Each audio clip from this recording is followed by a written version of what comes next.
talk about USC for our final team that we're going to talk about today. I mean, move to the Big Ten. I mean, you're going to get a tough schedule. And what does that mean for them specifically? It means going to Michigan, getting Penn State at home. I mean, throw on a road trip to Washington. Uh, and then how about Notre Dame game at home? So, and neutral site with LSU to start off the season. So that's like five headliner games right there that you got for USC and no Caleb Williams. Now you like Deanne Lynn over there at defensive coordinator. We'll see what he can do. There's some good transfer portal gets in for that defensive side of the ball.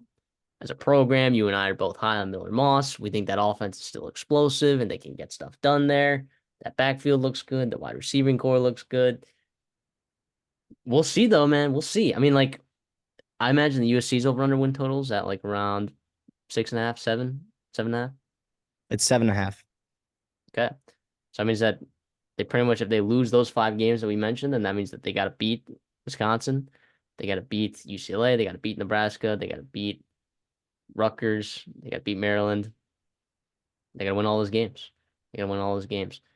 It's nice, though. Like UCLA, they don't really have to deal with the Big Ten cold this year, which I know is a concern for, not a concern for USC fans, but I think like the consensus was that these California teams might have a tough time adjusting to Big Ten play in the fall, specifically that November time of the year. But you get Notre Dame at home, you get Nebraska at home, and then of course UCLA. I mean, it's a home game. I know it's like at UCLA, but it's like it's a Across the street. it's across. It's in the Rose Bowl, so it's like it's in their backyard.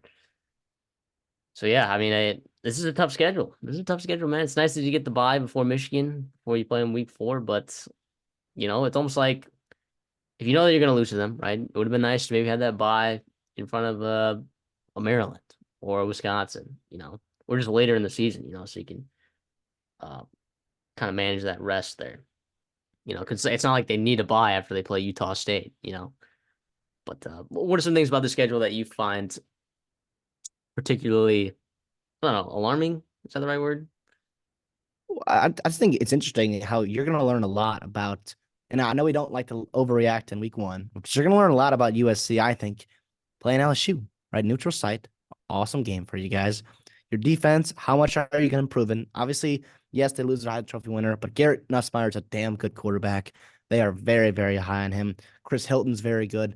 Kyron Lacey's very good. Aaron Anderson from Bama. Sheldon Sampson, the former 5-star freshman, pretty damn good as well. They got 2 bookend tackles that are all SEC.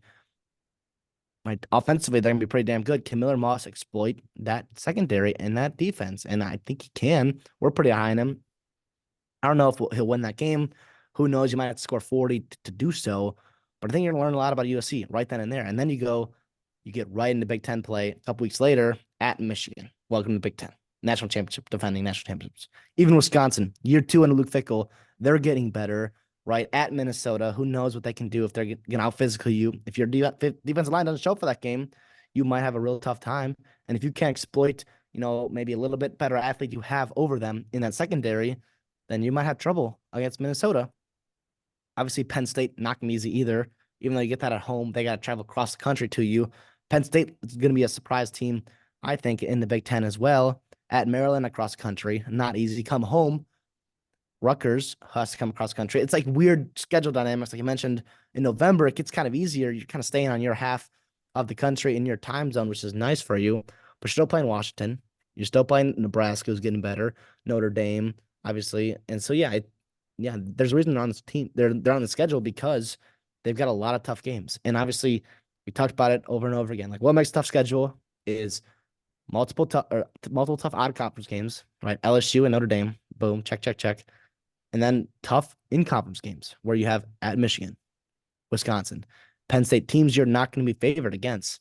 And obviously Washington and Nebraska as well, teams that might give you problems. And Rutgers returning a lot of production at Maryland's across the country. Who knows what they can do there with MJ Morris and company there with Mike Loxley. So, yeah, who knows? But USC, a team we like, a program that I think is trending in the right direction. Are we going to see it in year 1? I don't know. And the schedule, not going to give them any favors.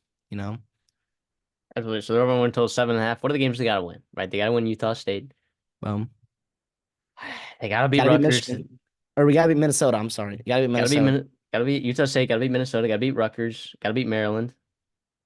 Do you throw Nebraska on there? If they You want to you meet their you, win total, I you would throw probably gotta UCLA beat on there. yeah, you gotta beat UCLA. That's six. You gotta win two more games. So two. Nebraska. Did I Yeah. always say Wisconsin? No. Wisconsin, I don't think is a game you gotta win. Washington, Wisconsin, Well, Nebraska. Those are not gonna be easy games, but games that you're gonna be within a touchdown favorite of either way that you gotta get in, you know? yeah. Fortunately, all those games are in their time zone, so that's it's kind of nice. I'd be more concerned like if they were playing Nebraska at Nebraska like in late November or Wisconsin late November, that would be definitely some red alerts, some I would be definitely very concerned.